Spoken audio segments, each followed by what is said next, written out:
Hello दोस्तों, स्वागत है आपका अपने यूट्यूब चैनल में। तो दोस्तों, आज केईसी इंटरनेशनल की बात करेंगे। आज केईसी इंटरनेशनल में आज के ट्रेडिंग सेशन में बहुत बड़ा ट्रेंड देखने को मिल रहा है। बहुत तेज़ी हमें इसके अंदर देखने को मिल रही है दोस्तों। इसकी वजह है, इसको 816 करोड़ रुपए का प्रोजेक्ट मिला है दोस्तों। ये एक बड़ी खबर है इस कंपनी के लिए, जिसकी वजह से इसके अंदर हमें बहुत बड़ी तेज़ी देखने को मिल रही है। आज के ही दिन इसके अंदर हमें 10% की तेज़ी देखने को मिल गई है दोस्तों। अगर जिन्होंने एएमओ इसके अंदर लगाया होगा, मार्केट खुलने से यानी कि 9:15 बजे से पहले एएमओ लगता है, उस टाइम अगर किसी ने एएमओ लगाया होगा आफ्टर मार्केट ऑर्डर, तो वहाँ तो कुछ लोगों ने इसके अंदर प्रॉफिट अर्न कर लिया होगा। वो तो अपनी पोजीशन को स्क्वेयर ऑफ कर सकते हैं। लेकिन इस वक्त 10% इसके अंदर तेजी आ चुकी है और गैप अप के साथ ये खुला है। वजह मैंने आपको बता ही दी। बड़ा प्रोजेक्ट इसके हाथ लगा है, बड़ा प्रोजेक्ट इसने जीता है, जिसकी वजह से सीधा सीधा इम्पैक्ट हमें इसके शेयर पर देखने को मिल रहा है। अप ट्रेंड हमें इसके अंदर देखने को मिल रहा है, बहुत तेजी है। तो अब सवाल ये है, जो गैप अप के साथ ये खुला है, ये जो यहाँ से सीधा यहाँ ये खुला है, यहाँ कैंडल इसकी दिखाई दे रही है, तो कहीं ना कहीं ये, चाहे वो कल के ट्रेडिंग सेशन में हो, चाहे वो फ्राइडे के कल के ट्रेडिंग सेशन में हो, मंडे के ट्रेडिंग सेशन में, तो ये इस वाले गैप को फिल करने के लिए ज़रूर आएगा दोस्तों। जब ये वाला गैप फिल करने के लिए आएगा, ये जो यहाँ से लेकर यहाँ तक ये भागा है, जब यहाँ ये इसको फिल करने के लिए आएगा, तब हमारे पास अब उस वक्त अपॉर्चुनिटी होगी। तो अब चलिए, अब पहले अब मैं इसका फंडामेंटल डिस्कस कर लेते हैं, फिर हम इसका टेक्निकल डिस्कस कर लेते हैं। हालांकि ये चीज़ मुझे टेक्निकल में बतानी चाहिए थी। टेक्निकल की अगर मैं फंडामेंटल की अगर मैं बात करूँ, 20,000 करोड़ रुपए की कंपनी है। अगर मैं इसके वैल्यूएशन की बात करूँ, वैल्यूएशन भी मुझे इस वक्त इसका महंगा नज़र आ रहा है, क्योंकि 10% ही भाग गया है। वैल्यूएशन इसका 75 का है, 75 का है। हाँ, अगर ये शेयर इतना नहीं भागता तो यहाँ हम शॉर्ट टर्म ट्रेडिंग के लिए चांस ले सकते थे। तो अभी 75 का इसका वैल्यूएशन है, ओवर वैल्यूड अभी ये दिखाई दे रही है, क्योंकि ये भाग चुका है, गैप अप खुल चुका है। अगर मैं आरओसी की बात करूँ, 12 का इसका आरओसी है और 5 का इसका आरओई है। बढ़िया रिटर्न ये बना करके दे रही है अपने प्रमोटर्स को। और क्वार्टरली रिजल्ट भी इसके अच्छे हैं, पॉजिटिव आ रहे हैं, क्योंकि इसकी ऑर्डर बुकिंग लगातार बहुत बढ़िया रही है दोस्तों। इस वजह से इसके क्वार्टरली रिजल्ट भी पॉजिटिव है, बढ़िया है दोस्तों। और एफआईआईज और डीआईआईज की अगर मैं बात करूँ, 30% से ज़्यादा की हिस्सेदारी एफआईआईज और डीआईआईज इस स्टॉक के अंदर लेकर बैठे हुए हैं। इसका मतलब ये है, एफआईआईज और डीआईआईज भी इसके अंदर बहुत बड़े बुलिश बनकर बैठे हुए हैं। उनको पता है कि इसके अंदर फर्दर तेजी आएगी ही आएगी।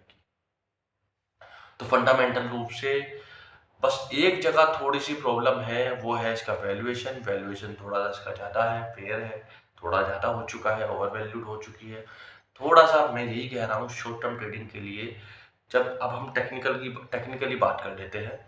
पहले तो मैं आरएसआई की बात बता देता हूँ आपको। जब मैंने डेली, वीकली और मंथली कैंडल पर, तीनों कैंडल पर इसका आरएसआई डेली कैंडल पर 72 का है, वीकली कैंडल पर 73 का है, और इसी तरीके से मंथली कैंडल पर भी 71 का है। यानी कि 70 प्लस का आरएसआई इसका है तीनों कैंडल पर, ये समझ लीजिए।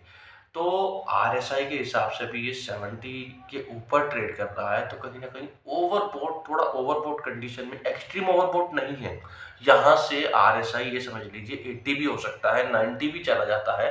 तो इसमें कोई पैनिक होने वाली बात नहीं है, या फिर जितना भाग गया ये वाली बात नहीं है। लेकिन हाँ, मैं ये जरूर कहूँगा, आरएसआई 70 प्लस का है, वैल्यूएशन 75 का है।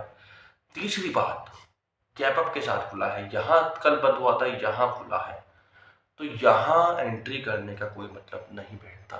चाहे वो शॉर्ट टर्म ट्रेडिंग हो, चाहे वो आप स्विंग ट्रेडिंग 1 महीने से लेकर 3 महीने के लिए कर रहे हो, तो यहाँ एंट्री करने का कोई मतलब नहीं बैठता। सीधी सी बात है। यहाँ सिंपल सा मतलब ये है, जब ये शॉर्ट टर्म ट्रेडिंग के लिए अगर आप करना चाहते हैं, तो जब ये वाला गैप यहाँ आया है, ये जो गैप है बीच में, इस गैप को फिल करने के लिए जब ये कैंडल नीचे आएगी, यहाँ आएगी, यहाँ आएगी, यहाँ से चलनी शुरू होगी, या यहाँ आएगी, यहाँ तक आएगी, यहाँ से चलनी शुरू होगी, तो यहाँ आप छोटी छोटी क्वांटिटी में बाइंग कर सकते हैं, वो भी शॉर्ट टर्म ट्रेडिंग के लिए। और इसके अंदर स्ट्रॉन्ग स्टॉप लॉस लगा करके रखिए 720 रुपए का, क्योंकि नीचे की तरफ 720 रुपए का इसका स्ट्रॉन्ग सपोर्ट है। अगर ये 720 रुपये के लेवल को भी तोड़ता है तो और उससे नीचे भी इसके अंदर थोड़ी गिरावट आ सकती है। लेकिन अगर ये 720 रुपये के लेवल को तोड़ता है, गैप अप को तोड़ के भी, फिर वहाँ हमारे पास एक बढ़िया अपॉर्चुनिटी होगी शॉर्ट टर्म में 2-3-4% निकालने की। 720 रुपये के लेवल को अगर ये तोड़ता है, नीचे वाले सपोर्ट को टच करता है, तो वहाँ हमें छोटी-छोटी क्वांटिटी में बाइंग करनी ज़रूर चाहिए, क्योंकि हर गिरावट में मौका होता है। हमेशा हमें आपदा में अवसर ढूँढने चाहिए, बाय इन डिप ये कहा जाता है। और जो स्मार्ट ट्रेडर्स होते हैं, जो स्मार्ट स्विंग ट्रेडर्स होते हैं, स्मार्ट शॉर्ट टर्म ट्रेडर्स होते हैं, वो गिरावट में माल को उठाते हैं। सिंपल सी बात है, ये थोड़ा-सा समझने वाली बात है। किसी भी अच्छी कंपनी में अगर आप पैसा कमाना चाहते हैं, पैसा लगाना चाहते हैं इस शेयर मार्केट से, गिरावट में माल को उठाएँ अच्छी कंपनी के, तभी आपका पैसा बन पाएगा दोस्तों। तो दोस्तों मेरी वीडियो यहीं तक थी। अगर अभी तक आपने हमारा टेलीग्राम चैनल और व्हाट्सएप चैनल ज्वाइन नहीं किया है, वो भी हमारा ज्वाइन कर लीजिए। लिंक मैंने वीडियो को डिस्क्रिप्शन में दे दिया है। वहाँ भी हम स्विंग ट्रेडिंग स्ट्रेटजी के बारे में, मार्केट के बारे में डिस्कस करते रहते हैं दोस्तों। और जिन्होंने अभी तक शेयर मार्केट में अकाउंट नहीं खुलवाया, डीमैट अकाउंट नहीं खुलवाया, वो भी मैंने लिंक वीडियो के डिस्क्रिप्शन में दे दिया है, वो भी जाकर ज्वाइन कर लीजिए। और साथ में दोस्तों वीडियो पर कमेंट भी ज़रूर कीजिए। और जो नए आए हैं हमारे चैनल को सब्सक्राइब कर लीजिए और ज़्यादा से ज़्यादा लोगों को शेयर कीजिए, ताकि ज़्यादा से ज़्यादा लोग इसका फ़ायदा उठा सकें दोस्तों।